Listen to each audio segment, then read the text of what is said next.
Aujourd'hui, je vais vous présenter très rapidement les particularités du programme Mekacote que j'ai créé en 1995. Il a commencé à fonctionner sous Windows 3.1. Il fonctionne sous Windows 10. Voilà, donc je vais prendre un exemple. Cet exemple va s'appeler M113 Blondo. Ici, test que je vais modifier. On verra dans une présentation plus détaillée comment on consulte, comment on modifie, etc.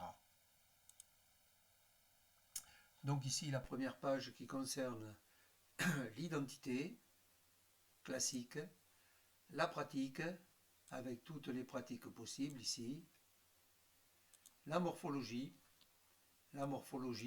avec la taille, les valeurs de buste, le poids, les longueurs de bras, la largeur des épaules, l'entrejambe, les avant-bras, les différentes longueurs, cuisses, jambes, pied droit, pied gauche, métatarse droit, la souplesse, point important de chez Mekacote, sachant que la souplesse, à partir du moment où on arrive à 0 et où l'on peut aller jusqu'à 10, c'est-à-dire descendre 10 cm sous le niveau de ses pieds, les autres valeurs au-delà de 10 ne sont pratiquement jamais utilisées, sauf pour un maillot vert du Tour de France et qui lui descendait à 20. Talon de la chaussure, c'est une particularité de Mekacote, c'est la cambrure de la chaussure que je peux modifier ici en cliquant sur cette case à cocher. Ici, je peux mettre un commentaire et là, j'enregistre le client. On peut aller voir les rapports morphologiques du client avec quelques données. Ici, les rapports standards, ici, les rapports de notre client. Là aussi, ce sont des informations. Et comme toute information, il faut savoir ce que l'on va en faire. Quand on a rempli tout ceci, on enregistre le client et on va passer aux équipements. Enregistrer le client sans nous la rappeler et on passe aux équipements.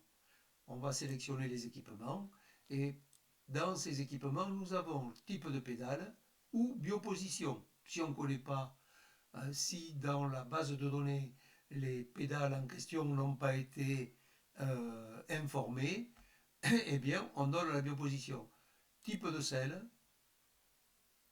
Alors la particularité, c'est qu'ici, on peut directement créer la selle avec les valeurs de longueur de selle, position du creux, position de l'axe, c'est-à-dire le milieu du rail, pour respecter la norme ISO 4210, la selle doit être tenue par le milieu de son rail. Voilà. Déport du chariot de tige selle, de 0 à 35 ou 45 si l'on veut, les côtes de boîtier, supérieures et inférieures, le type de poignée de frein, un rappel sur les chaussures,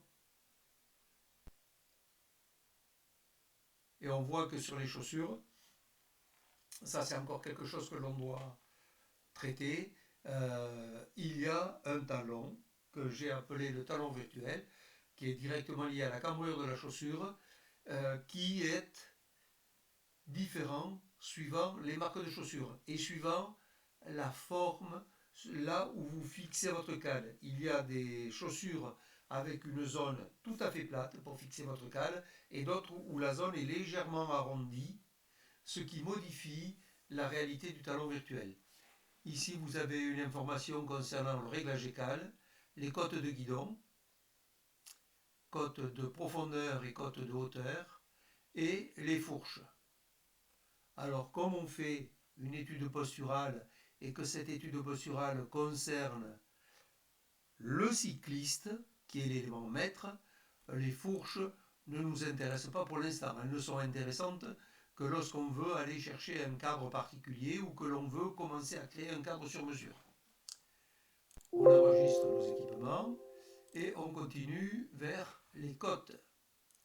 les cotes, eh bien le programme nous donne toutes ces cotes, à savoir la hauteur de selle maximum, la bascule ou distance selle potence, la distance selle centre, le recul de selle, qui est en fait le recul de bec de selle,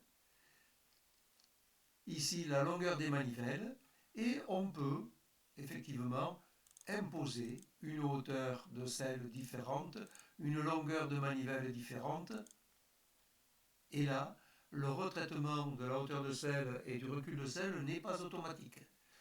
On peut imposer une potence plus longue, on peut venir imposer ici certains éléments, et on peut aussi aller voir ce que cela donne. Et ça donne ça.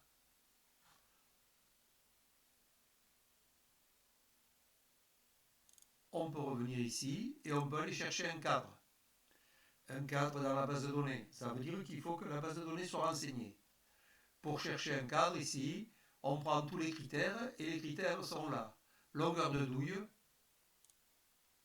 plus ou moins, angle alpha, longueur horizontale, ce sont les tolérances par rapport à ce qu'on va chercher. Et là, on tombe sur un Scott Addict avec la longueur de douille, l'angle alpha, la longueur du tube horizontal, et ici le rappel des tolérances.